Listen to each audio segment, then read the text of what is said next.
Good. Welcome back to the Becoming More podcast, episode number 30.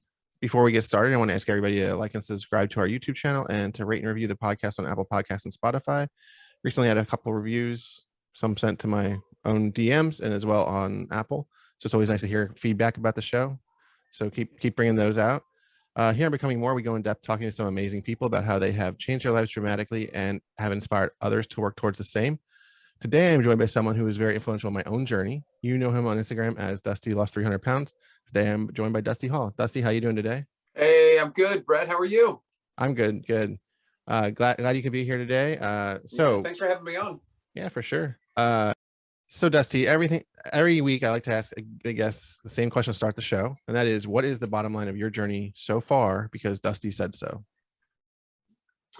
The bottom line is that though my tagline is Dusty lost 300 pounds, the physical weight really had nothing to do with my transformation. It really was about the mental health and improving that in such a way that has allowed me to sustain it now 5.5 years later. It's awesome. Yeah.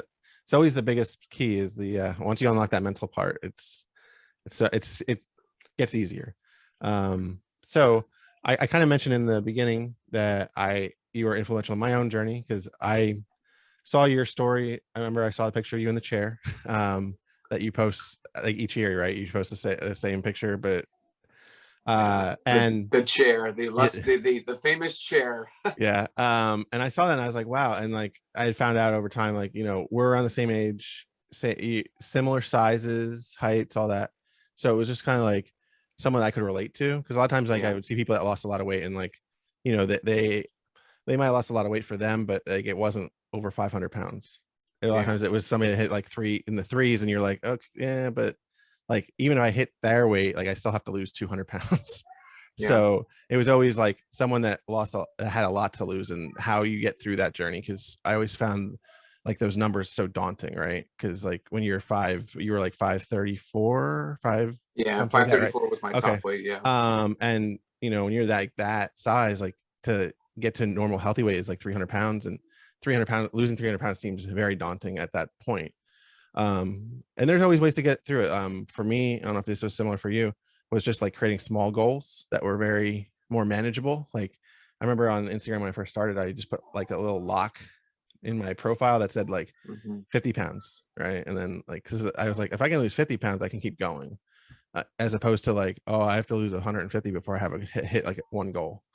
Yeah. And that has a lot to do with the mental health side of things is that setting small goals is saying, hey, I'm going to give a physical number that is a lot smaller, that is something that I can achieve and get to in a shorter amount of time. But really what that boils down to is the mental health side of the journey, that you are going to feel overwhelmed. I know I myself felt like I was drowning in weight and that I was overwhelmed by this large number that I had to lose. And because mentally it seemed so impossible, I was never able to stick to anything long term because it was just too much. It was just like, I've got so much weight to lose and it's going to take forever.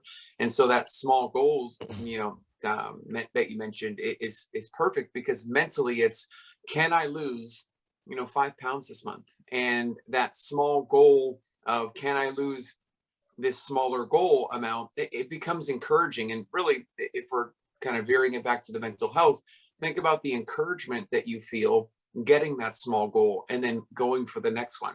If you are putting a huge number and saying, I've got to lose 300, I've got to lose 400, well, that goal, that encouragement of I've lost the 300, it's not going to happen for a long time. And this journey, you're going to need constant encouragement along the way to keep going, because really the odds are not in your favor, because there is everything around us that is encouraging us to just stay stagnant and stay the way we are. I mean, on the way home from the gym the other day, I got 16 fast food joints in one gym. I mean, the odds are not in my favor to take care of myself. So setting myself up mentally with small goals is huge, and a real big part of your journey, which has encouraged me on my journey to continue to maintain all these years later, is one day at a time, 1 pound at a time. If I focus on this big number, I'm going to get overwhelmed too quick. Mm-hmm. Yeah, for sure. And I think a lot of people I've heard talk about it, and I agree, is like one of the other things that helps get through those like times where you're like, you plateau or you stagnate or whatever, is like all the non-scale victories that you can experience through those smaller goals. Because even just like, I know for me, we were walking a lot last year, and I know you still do the step bet, Mhm. and you know, just walking and like realizing that I'm not like struggling to breathe to when I walk longer distances, right? Like it used to be like, if I walked down to the end of the block and back, like I would be not panting, but out of breath. And Yeah. now, and then I started walking like 5, 6, 7, 8 miles a day, because you build up to it. Like it's not going to be an instantaneous thing, but you build up to it. And then if you take a time off and you go back to it, you can get back to it pretty fast. Like it doesn't take everything out of you all the Yeah. time to get to those non-scales. And I mean, this journey, it really is you versus you. I mean, you've got to live with yourself 24 hours a day. And so, setting yourself up with non-scale victories is huge. And especially with not feeling out of breath for doing a 10-minute walk or 15. I know me myself, a couple laps is how I started. I walked. And that's why I think stepette was something that was so kind of dear to me, because it's just walking, it's just steps. And can I encourage others to start just like I started? And that was huge for me. I had done I got to go to the gym 5 or 6 days a week for an hour. And if I go for an hour and then focus on my nutrition, I'm going to conquer this weight. And it was just too much. And so for me, I remember taking 2 laps around my apartment, and then I would go sit back on the couch. And then my alarm went off, and I was like, I gotta go take 2 more laps. And it helped build this. Well, this is what I do, and so if I Mm-hmm. don't do it, it's weird. And I think there's a real gap of time. I call it the blur. There's a blur of time to where you've just got to allow that to be the new normal. It almost reminds me of that Lion King moment. Like we see Simba during his time with Timon and Pumbaa.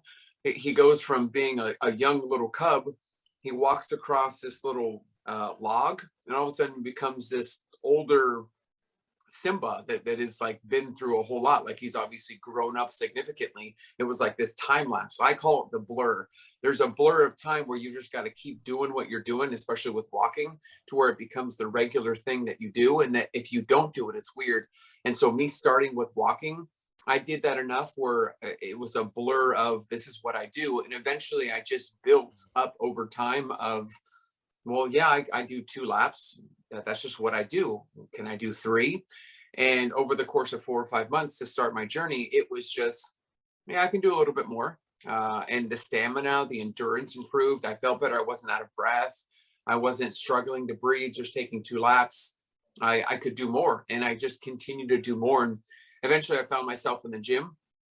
But again, I didn't want to overwhelm myself. And there was many times where I was 2 days in the gym, 2 days off, 2 days in the gym, 3 days off, because it was just too much. And again, it was just building. And now if I don't go 5 or 6 days a week, it's weird. Like it's out of place for me. So definitely that small steps kind of building over time has to be something that we go with, because if we just do too much too quick, we're just going to burn out. Yeah, and I think I know this podcast is releasing end of December, like it's releasing right before Christmas, and everybody's going to be doing their New Year's resolution, so people can get in the gym, and then within 2 weeks, usually it's they say people will lose their focus or lose their desire to want to go to the gym Yeah. or go beyond whatever type of journey they're going to do for New Year, new me. So what are some things that you found in your journey throughout all of this that really help you stay the course? Is it besides the small goals that we talked about already? What are some Yeah. other like advice pieces of advice you would give people that are just starting? So the journey itself, I know I talked about kind of walking for a good amount of time, but really the main part of this journey is nutrition. I really have felt you can't outwork a bad diet, or you just eat whatever you want and I'll just go work out. It doesn't work beneficial for me like that. It really comes down to nutrition. And so focusing on the nutrition and really taking an account of what you're intaking for the day, that for me, it's really helped me continue now this 5.5 years, is really understanding what is in front of me nutritionally, what I'm eating, what am I consuming, and understanding what I'm consuming as far as, protein, carbohydrates, fats, sugar, what's important, what do I need to have a little bit more of, what do I need to avoid. And I really think that starting off for me, accounting for what I was intaking and understanding what I was intaking really, really helped me. So, if I look at protein pancakes, this is kind of my thing, the protein pancakes, it's like, great, it says protein pancakes, but there's also 25 grams of sugar. So before I'm having any kind of decent amount of protein, I'm getting a whole load of sugar, which, added and processed sugar is going to lead to cravings. And so all of a sudden now we're having these protein pancakes thinking, I'm focusing on protein, I'm doing great. And all of a sudden Hmm. you're getting hit with these cravings. And it's like, well, where do these come from? And so really knowing what's in the food that you're eating, like, does this have added sugar? That's one thing that I've really prioritized as far as avoiding is processed or added sugar. I know we kind of elevate carbohydrates, you got to watch your carbs. For me, it's really watching the sugar, watching the processed added sugar. That was huge for me. And if kind of the 80% side of this journey is nutrition, it's taking into account, what do you eat in a day? Like if I just were to write down a normal day of eating without going on a new plan, hey, new year, new me, I'm going to start this new diet plan. Well, before you start the new diet plan, account for what you're actually eating on a normal day. You go to, say, the fast food joint, or if you have meatloaf, or if you have that club sandwich that they offer at work, just jot down for a day or two what you normally have in a day. It has opened my eyes in such a way that it's giving me a new understanding of how the actual calories add up. Like, how do I get to 13,000 calories a day? And that was what I was consuming at 534 pounds. I was taking a little trip to McDonald's, I was taking a little trip to Starbucks, and all of a sudden, before 9 o'clock in the morning, I'm having 6,000 calories. Hmm. And I'm like, well, I'm just having two banana breads and a frappuccino. Like, I'm not going crazy. I don't have like this big smorgasbord in front of me, but it was just those little things that really made it tough. So I would really say, as far as, starting off the new year and trying to look for the best way to approach is really understanding the nutrition. What is in the food? How many calories are you consuming in a day? And how many calories should you be consuming? It's kind of like the debt ratio for me. Like if you in your bank account have $500 and you're going into a store, I'm like, all right, I need to buy something and my budget is $500. If you say have 500, you spend 500, good, you're within your budget for that time. But if you overspend, you're going to be in debt. You're not going to be able to do it. It kind of reminds me of the weight loss journey. Like, hey, you're given 2,500 calories in a day to lose 2 pounds a week or 2 pounds a month, whatever it is. That 2,500 is your balance. Now, what are you consuming in a day? And are you going over that, under that? Are you hitting that? And doing that consistently over a blur, again, I mentioned the blur, over a blur amount of time is really what leads to your success, is consistently hitting that number of, say, 2,500, if that's your number, consistently. And if you are going over it, that's where it explains the weight gain. I don't know why I'm gaining weights. Well, if you're hitting over your number consistently, then you're going to eventually gain weight. And for me, it's really added up. What am I consistently doing? And what are the results from what I'm consistently doing? Am I consistently hitting my goal of 2,500? Well, I should be losing weight. Am I consistently over? Then I should be gaining weight. That kind of really sets the stage of, well, if I had a cheat meal, all of a sudden I'm going to sabotage my diet. Not really, because you're not consistently stepping off your plan. You're consistently on your plan and you took a step off. So while you're making 15 steps forward, you took one step back. Why sabotage your entire journey or give up or throw in the towel because of, say, one bad choice or one bad day? That's kind of another big encouragement is, this is a long journey that we're on. We're going to be doing this for the rest of our lives. And so don't let discouragement deter you from your journey. Stay focused and do whatever you're going to do to take care of yourself consistently over a blur amount of time, and you will see success. Yeah, I like all the I'd like to just add to like the cheat meal part, because I feel like a lot of times people will focus on, like, they say like they'll have like that one day or that one bad meal or whatever, however they want to phrase it. And if you look at like a whole, I always say this to people that are like, they're like, oh, I cheated too much. I was like, if you like added up all your calories for the whole week and looked at it like as a part of a week, you might have stayed under it even though you had that cheat meal. Yeah. Regard now, that one day you might have went over, like you might have hit, like, instead of having 2,500, you might have hit 3,100 calories or something because you had pizza or wings, or take your pick, whatever it might be. Yeah. Those are my personal ones. um Have you seen The Rock's oh like yeah. meals? Like he has the meals at the end. Like this guy's jacked out of his mind, and he's obviously sticking to some plan during the week. But then he has just this epic throwdown at the end of the week where it's just like you're probably consuming 4 or 5 times what you should be having, but it looks like he's doing just fine. And it's because really it's about balance. It's about really weighing the scale of over the course of a week. You had say one day off plan, like what did you really do to your overall success? Nothing. You're Yeah, still going the right direction. it's just a matter of not having that become the norm, become the consistent thing that you do, Yeah. right, every Yeah. day or every other day. Okay, cool. So I kind of like to ask everybody kind of a background on how they got to where they were, because it's always interesting, like, to see, were you like a former, did you do like athletics growing up? Were you heavy growing up? Uh, Um yeah, I was born 11 pounds. I was a big kid. mm, I was born Thanksgiving. So my mom, that the nurses said I was a good old butterball at 11 pounds, some ounces. And I was big. I've been big my whole life. I've always known to be big.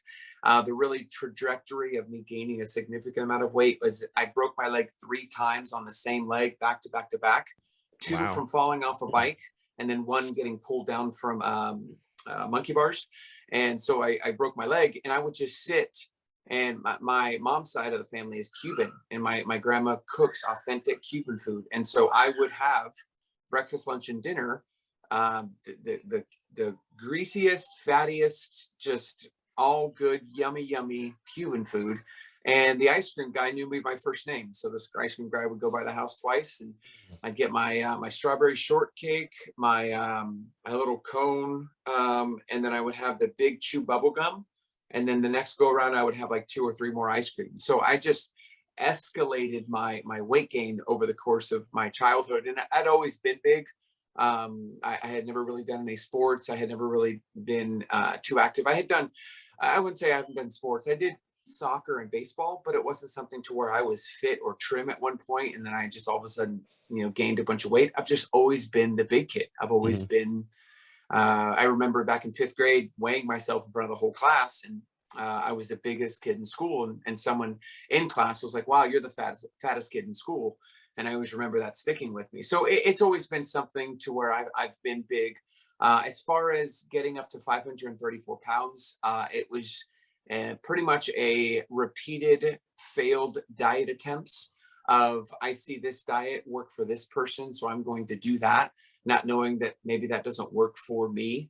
And I really followed the diets and lights. I followed the trends. I followed what someone said would work. I went the extreme routes of extended long fastings. I did extreme crazy workout trends and everything in between. And really, these are all kind of the symptoms of an overall rooted problem in food addiction, coping. I deal with stress. I deal with emotions. I deal with things not going the way I had planned with food, because food at the end of the day, it tastes good. It feels good. I can sit alone by myself and just kind of sit in that just goodness of food.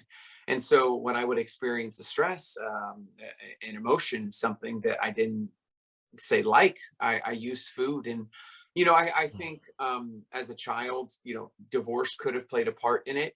I was very much the child that was trying to please my parents because I thought I had done something wrong because they had gotten a divorce. And so the root of me coping because of the work that I'm doing to please them, the cope was in food. Another part of it is I was being fed food. It's not like I had the education and knowing that I want a high calorie meal. It's like, no, I'm being served spaghetti that's on a huge plate with a bunch of spaghetti sauce. Like I'm just eating what's in front of me. And so it's not like I have an education on what I should be prioritizing. Like, hey, I need to prioritize protein. I don't know that at 11, 12 years old. I Hmm. just know that I'm big. I'm always big. And I'm just doing these failed diet, yo-yo diets. And it got worse and worse. And I think for me, that kind of final getting up to my top weight is my wife and I, my family, we experienced a lot of stress, and there were a lot of life events that were unplanned and unexpected. And it was easy to cope with food and use that food for kind of a coping mechanism to get through what we were going through. And so 534 pounds was definitely not the plan, definitely not something that I ever wanted. But it tells you a story of what not dealing with rooted issues is the cause and effect. I wasn't dealing with my food addiction. I wasn't working through my coping mechanisms and my emotional, stressful kind of eating moments. And because of that, I just continued to gain weight until I was at a moment where my doctor wouldn't be surprised, where if I wasn't around in 6 months, he wouldn't be surprised. He's like, I just had someone recently pass in my office due to the same issues that you're having. So if you're not here in 6 months, I wouldn't be surprised. And so that was a kind of a rude awakening for me, Yeah. because I was seeing the result. Like I was waking up in the middle of the night gasping for air, and I never wanted to go to the doctor. I actually had to for a physical for work, so I had to hear this information from the doctor, but I purposely avoided the doctor because I knew he was going to tell me that I probably had sleep apnea. He was going to tell me I was either pre-diabetic or diabetic. He was going to tell me a lot of problems, and I don't want to hear that. Like, I know I have a problem. I don't need to go to a doctor to tell me I have a problem. And so um, Yeah. it's that was kind of my journey up until I was about 32, is always being overweight and getting up to over 500 pounds. Yeah, I feel you on the doctor part. For me, because I was 33 when I had it forced upon me when I had a pulmonary embolism, and the room I'm sitting in, I woke up on the couch like maybe 5 feet from me, and Wow. walking to the bathroom, which is about 20 feet from me, like I was panting, like gasping for air, like worse than if I walked down the block. Jeez.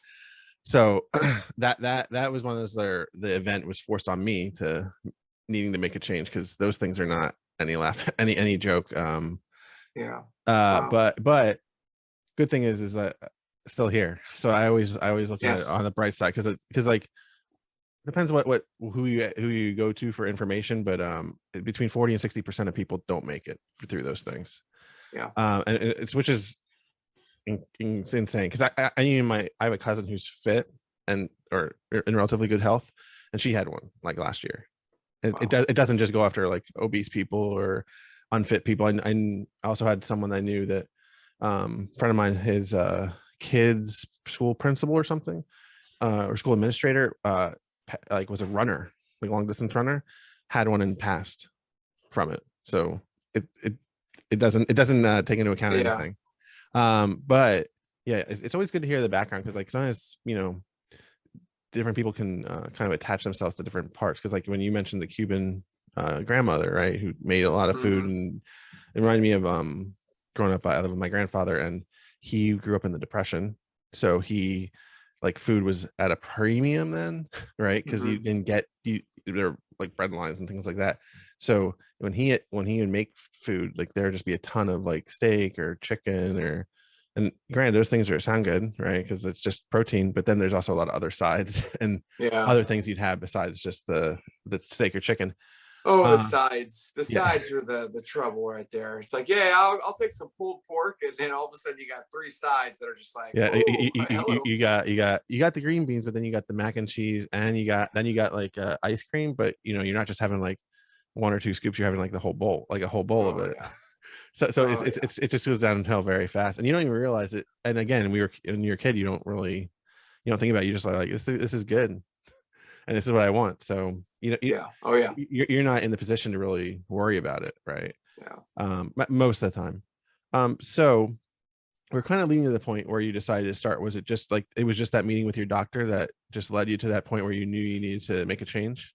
Yeah, I had I had done, I think it was like a sign off for the work. I had moved jobs. I had been working at one job and I had transitioned over another, and I had to get a physical because it was I had to be out in the field for it, and so I had to see my doctor and sign off for him to sign off on it. And it was pretty much at that point I had already been experiencing issues. My wife had already expressed some concerns. Yeah, listen, I'm 534 pounds. I'm the biggest I've ever been. I'm 7XL. I'm having a hard time finding clothes to wear. I'm having a hard time breathing, not only during the day, but also I'm waking up in the middle of the night having to kind of catch my breath, and then I'm having to sleep a certain way in order for me to get the right amount of breaths. And I'm a very kind of outgoing, adventurous person, and so I started kind of seeing the blinds or the curtains closed. It was getting very dark where I couldn't really do much. I everything and everywhere that I went, it was a consideration of could I fit? Would I break anything? Can I avoid it? It just, my whole life was now being ruled by my weight. I mean, I remember parking at a spot where I love going to the beach. I grew up in Redondo Beach, California, and so I love going to the beach. I love the waves. I love just the sound and everything. And I remember parking at a spot wanting to go to the beach, and I had to stop halfway and catch my breath just because my lower back, my knees, I was out of breath. It was rough. And so for me, starting was that conversation with my doctor. He recommended for me the gastric bypass surgery, and said, listen, for what you're experiencing, especially with what I'm seeing in regards to your breathing problems, some issues you're having in regards to your liver. I mean, when I had the procedure, I was pretty much borderline cirrhosis of the liver, and I hadn't taken a drink, or I don't consume alcohol. So there was no reason for cirrhosis of the liver due to alcohol. It was simply because of my weight. And then I was having some circulation and numbness issues, and I was starting to get some real heart palpitations. I was essentially showing all the signs that this life might end a lot earlier than I'd hoped and expected. And so pretty much the start for me was his recommendation of that, and kind of starting that process of going through that. And that was July of 2016. Okay, awesome. I mean, it led you to great things, right? I mean, you got to you lost a lot of weight, and and the best part is like, your story is a testament to people that can do the work, because like so many people think that the gastric bypass or gastric sleeve, or take your pick of whatever else you want to do, is like going to be a magic bullet, and it's really not. I mean, we know plenty of people that have had the different surgeries, and a few of them that it didn't work, or they had to get a revision, or and I knew a few from my hometown when I was growing up, because it was early on in gastric bypasses, and they did it for a while, and then they like let it go, Yeah. and then it just, they gained the weight back, stomach grew out to the normal size or whatever, however that And happened. that's the elephant in the room, is because I think it was dropping the W's. It was a Twitter account. I think they've got like 2.5 million subscribers. They took my photo. I didn't know they took my photo and reposted it. And so I'm just looking at the comments, and it's just the elephant in the room. Like, oh, you had surgery. Like, you got to where you got because of the surgery. And I completely understand I'm looking at a photo. How did he lose the weight? He had the surgery, and then you dismiss it. But I think starting off this podcast, I kind of framed it in the best way. Regardless of the physical weight, the mental health is really what has allowed me to get here 5.5 years later. And so the bypass, the surgery, any diet, you can go on keto, Weight Watchers, whatever you want to go on, regardless of what you do to start.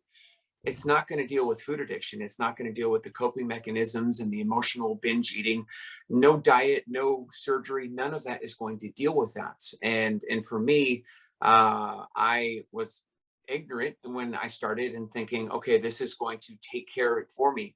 But then realizing 6 months in, oh, this is, I don't want to work out, and this did nothing about increasing my desire to want to work out, or this didn't fix my snacking, or this didn't address my emotions and stuff like that. And so I have less and less kind of been bothered by the comments of the easy way out cheated, because regardless of how you started and what you did to begin this journey, we're all on a level playing field when it comes to maintenance. I am at, say, my goal weight or around my goal weights, and maintenance and keeping the weight off is pretty much an even keel amongst everyone. If you get to your goal weight, maintenance is it. And I could easily gain the weight back if I didn't deal with the food addiction, coping mechanisms, emotion. If I didn't deal with that stuff, I would be right back where I was. And so my decision to get the gastric bypass is a different route than others, in the sense that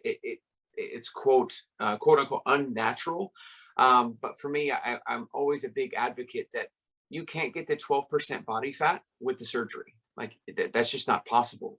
You would be able to lose some weight with following the program, but the results that I've achieved have nothing to do with the surgery. The results that I've achieved have been with dealing with the food addiction, dealing with those emotional coping mechanisms, the things that led me to my top weight, dealing with them, working through it, and finding a plan that works for me long term. 5.5 years later, I haven't had an influx of a weight gain, or I haven't had this big up and down, because I've worked through the things that have gotten me to my top weight, and I'm now keeping or maintaining through emotions. I mean, my wife and I just moved across the country, and our moving company pretty much scammed us out of $17,000. And so there's stress and emotions Yeah. there. And there's the easy way for me to gain 75 pounds by just burying myself in with food. But at the end of the day, I'm not going to do something that's going to harm me long term.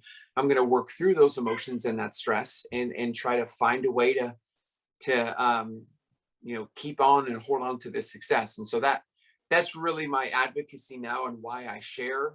It's kind of a two-facet thing. Is 534-pound Dusty didn't have the Dusty that I put out there. I didn't have someone that could give me the lighter side of losing weights and the facts about prioritizing protein. I didn't have a Dusty. And so number one priority for me is being what I wish I had at 534 pounds. And so if you see what I see or see what I post, I'm posting for the old Dusty. Yes, other people are going to see it, but I'm posting for Dusty at 534 pounds, and try to give out as much information and keep it lighthearted, make it funny, make it joyful, not make it all serious. But then number two is really shining a light on, this has nothing to do with how you start. You can start any number of ways: keto, Weight Watchers, Mediterranean diets, calorie, whatever you do, whatever works for you, regardless of how you start, that matters less than when you actually lose the weight and get it off. What are you doing to keep it off? Is what you've done is what you're doing long term and sustainable long term. And so I'm a real big advocate at really going after the maintainers, and really seeing what you can do long term and what is sustainable, versus then what did you do to start, and okay, can I do what you did to start to lose all that weight? Losing all that weight can happen any number of ways, but keeping it off, that's the true battle for me. Mm-hmm. Yeah. Excuse me.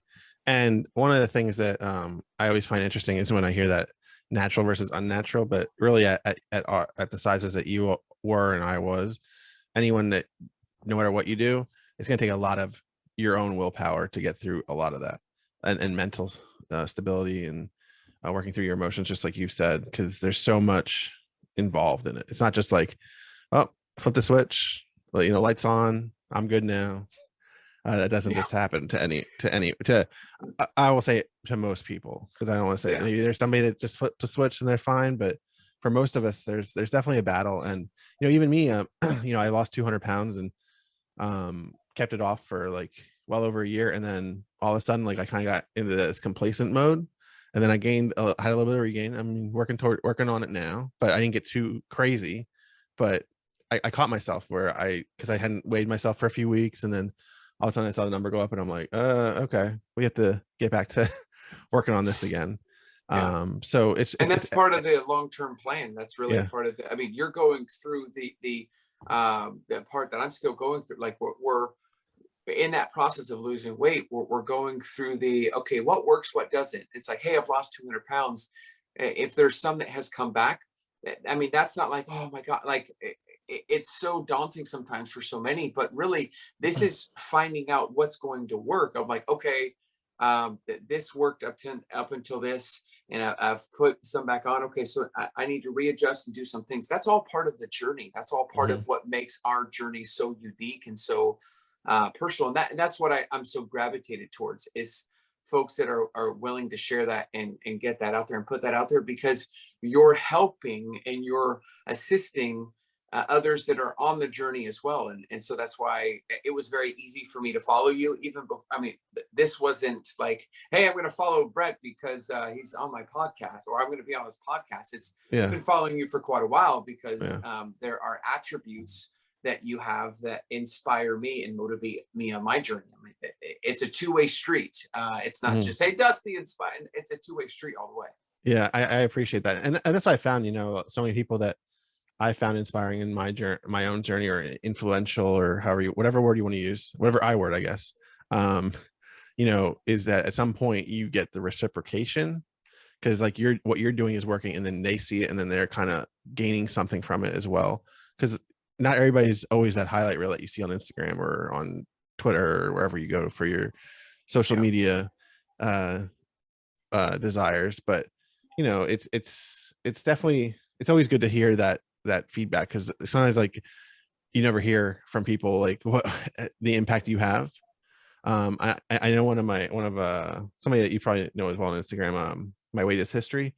He's been on the Yes. show, and he like totally stole, he says this, he says that he stole his step stuff from me, which I probably stole from you. But it was not really steal, but the idea came from sharing the idea, and you're like, hey, I can do that. Like, that's not that difficult.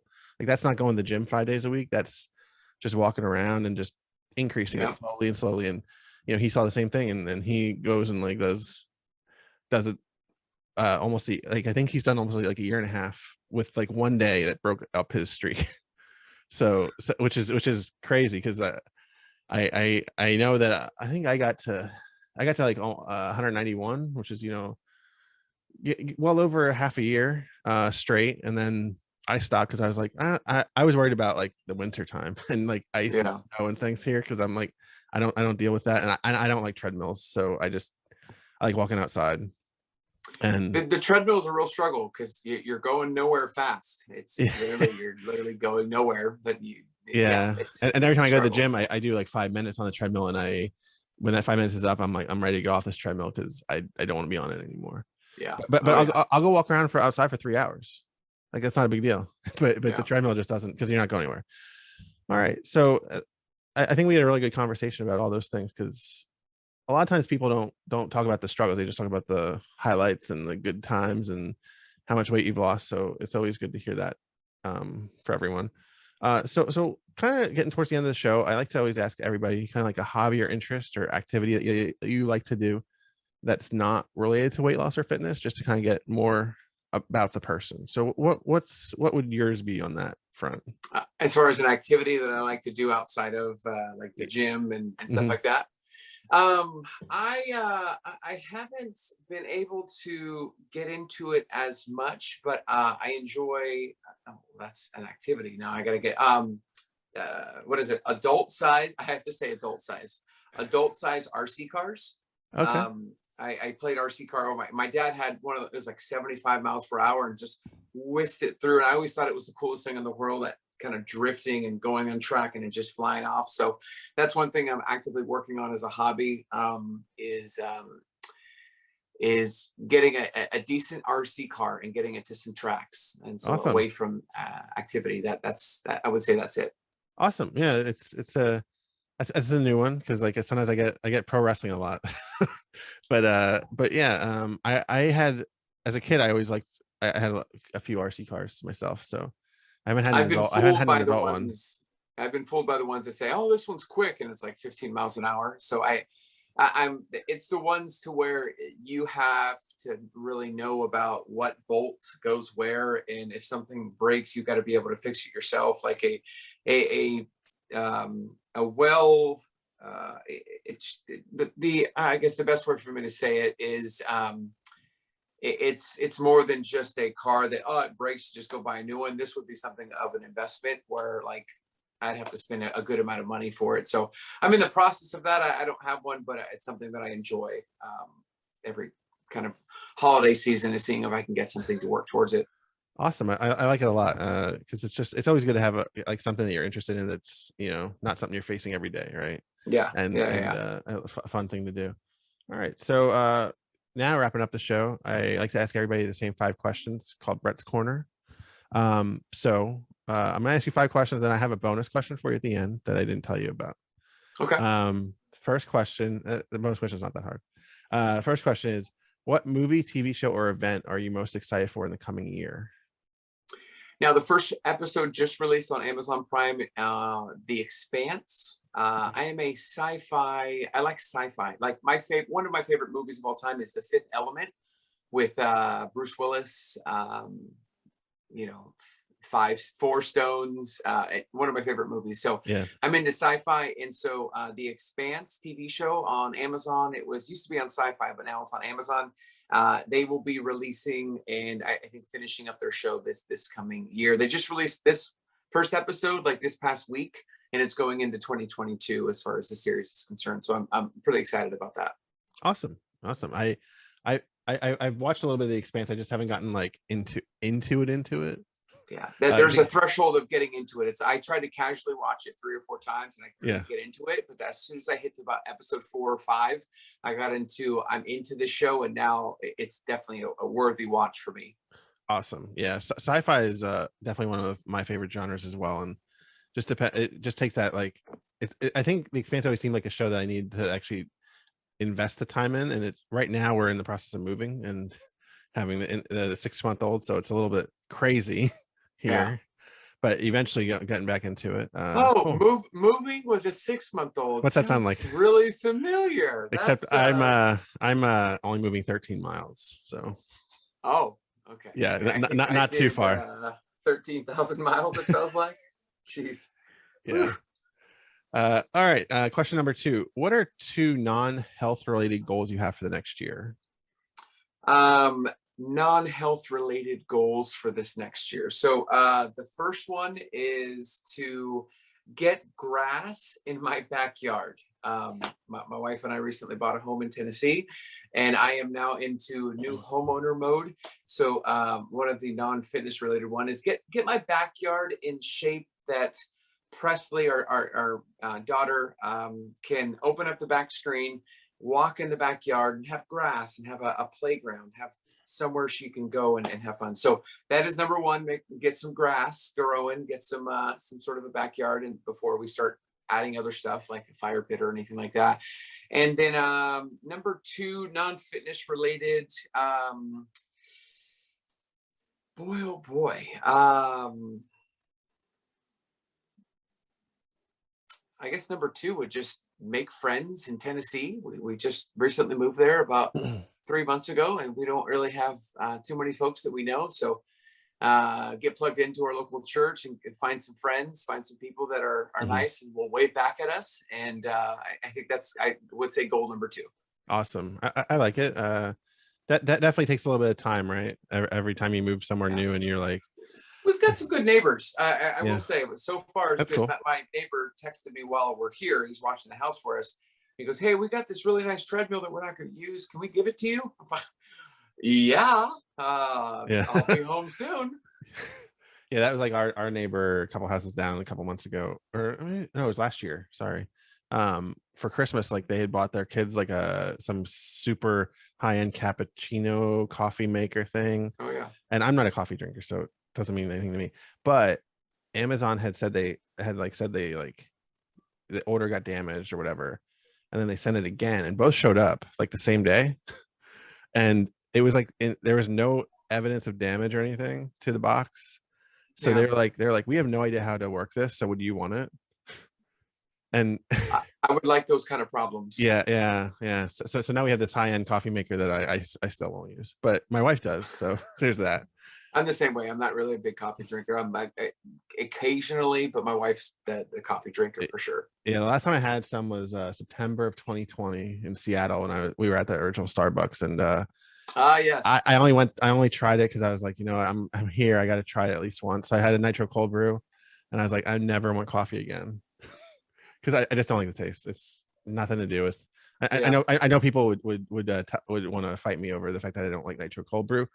Gormy especially. I recorded a Yes. video for him when I had it, and my face was priceless. All right. Question number 3. If someone came to you saying they were lacking motivation to stay consistent, what 3 pieces of advice would you give them? Number one, start small in the sense of you don't have to make huge changes. You just got to make a small change and let that stick long enough for you to make another small change that doesn't seem too significant. Um, Number two, follow the money. It's just a random one that's coming to mind.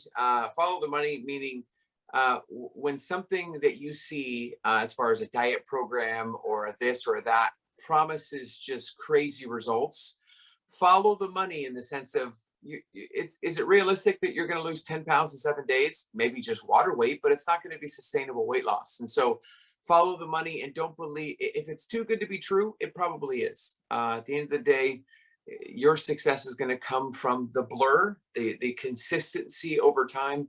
And so follow the money. If someone's really pushing something on you, it's probably financially incentivizing. Magazines are trying to sell copies.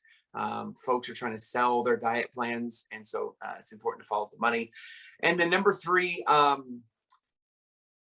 focus on loving yourself or appreciating or valuing yourself above any physical number goal that you're trying to achieve. At the end of the day, you've got to live with yourself and you've got to be around yourself and be around the mind that you're in and around on every single day basis. And so if you don't love yourself and if you don't value yourself, no matter what number you see on a scale, it's not going to matter, because if you don't like yourself or love yourself or learn to appreciate and encourage yourself, it doesn't matter what weight you are on the scale, it's still going to be the same thing that you're experiencing. So find a way to appreciate the uniqueness that is you and love yourself, because really you're the only you that we've got. I like those answers very much. Great advice. Question number 4. What have you discovered about yourself during your journey or transformation that surprised you the most? One thing that I'm very surprised about is the creativeness of what I'm willing to do to kind of keep focused. I think for me, when the gym shut down and I built a homemade squat rack and I built a homemade dip station, I mean, this was just stuff from scraps that I had put together and was able to actually build a good gym in my garage just from watching a YouTube video of how to build kind of the structure of it, but then all of a sudden turning it into this complete like workout, like I call it the Find Away Garage or the Find Away Squat machine. I'm just very surprised how creative I became during the shutdown. And I didn't expect that with losing weight or on this journey. I didn't expect to be able to build my own squat rack or my own bench and water jugs around a gas pipe for a deadlift bar. I wasn't expecting any of that, but the creativeness is what came out, and that was something I wasn't expecting. Yeah, for sure.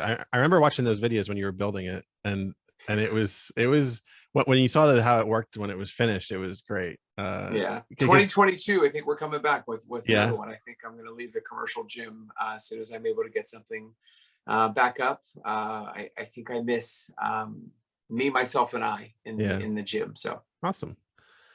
We'll be looking for that definitely. All right, question number 5. If in 150 years science fails to save us and all that is left is a book about your life, what would the title be and what would the blurb tell us about Dusty? the title would be "Find a Way." And the blurb would be you can't control what happens to you. Sometimes you can't control what happens around you, but you can control how you react to it.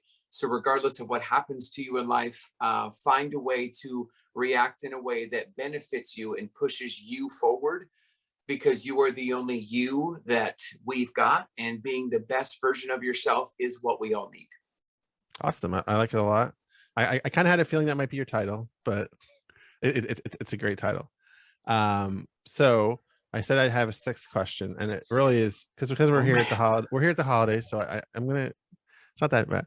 Grow like I like to just I've asked everybody the last few weeks, like growing up or at some point in your life, what was like your favorite gift you remember getting at on for Christmas or for another holiday if you don't celebrate Christmas? Ooh, favorite gift. So I'm gonna say recently because my daughter was born 4 days prior to Christmas. The greatest gift is my daughter being born. Her birthday is going to be on Tuesday, and so last year Christmas time, I would say that was kind of the greatest kind of Christmas gift. Really, kind of opening a gift on Christmas morning. Kind of the best gift that I've got. Oh boy. Put me on the spot, so I've got to think back. I think I'll get creative with it because I'm sure there's something that my wife has blown me away with, but I'm drawing a blank. Is I remember when I was 11 years old, the Nike Shocks were a Hmm. big thing, like the shoes.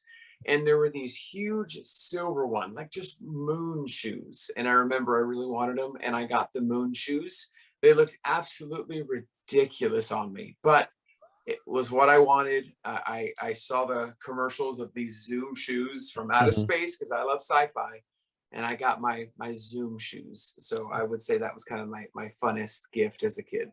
Awesome. Love both of those. I mean, we both became dads and within about 6 months of each other. So I can And I definitely. think they said out of the pandemic, if you didn't have a child, get an air fryer or something else, then you didn't truly live through the pandemic. So I think we both signed at Yeah. least the child off the list. I also got an air fryer at some point Yeah. at the same time. Air fryer pizza. I just put up a video recently Oh about yeah. air fryer pizza. It's pretty good. Pretty I good. we did a pizza top chicken in the air fryer a couple months Ooh, ago. that's a good idea. That's a good Yeah, idea. because it gives you that chicken parm without the breaded, like all the breading and carbs and all that stuff. Yeah, So yeah, kind of yeah. going back to the question about the book where you mentioned Find a Way as the title.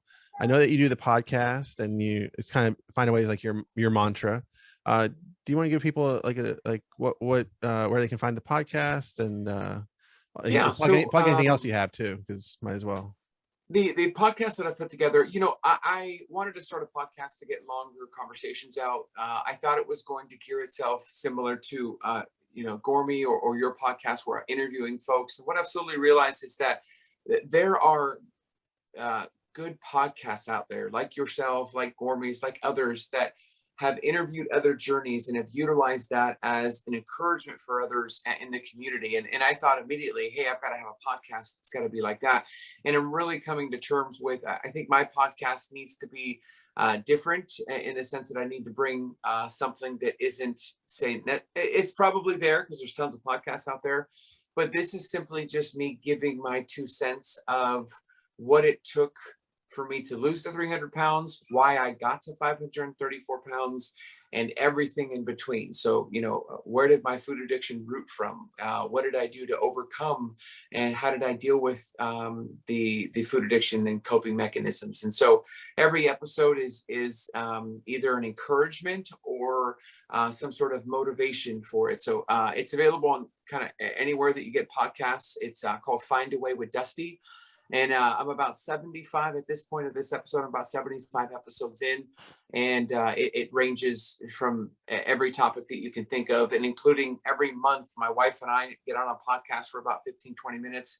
And we give an update on how we're both doing on our journeys. Because not only did I lose weight, but my wife lost a significant amount of weight. And our goal for losing that weight was to have a child. And that's why we do a monthly update, because a lot of folks request to kind of hear the progress of Presley. She's just turning 1 this month. So we kind of give a monthly update of what we're experiencing as new parents, how we're overcoming kind of the new parenthood, new baby life, and what we're doing to try to stay focused, keep healthy along that journey. So anywhere that you can find podcasts, it's Find a Way with Dusty. And then I'm on social media, mainly on Instagram, Dusty_lost_300LBS, or Dusty Lost 300 pounds. I had a TikTok, but I was reposting the same stuff on Instagram. So I got rid of TikTok. And then I'm on Twitter for just kind of a backup to put lengthier conversations at point. But if you want to follow me, if you want to check out the journey, I'm on Instagram. I'm usually pretty active on there. Awesome. Yeah. Definitely check Dusty out. I'll have links to that in the podcast in the show notes. I want to thank everybody for listening or watching this all the way to the end. You made it. Congratulations. Make sure you check out the show notes for the links to anything and everything we mentioned in this episode. Be sure to check out my website, becomingbrett.com. You can follow me on Instagram at becomingbrett and on Twitter at becomingbrett. And you can follow the show at becomingmorepod on Instagram. Until next time, give us a 5-star review or DM me what you think about the show, and make sure you come back to learn how we can all become more. Bye, everybody. Bye.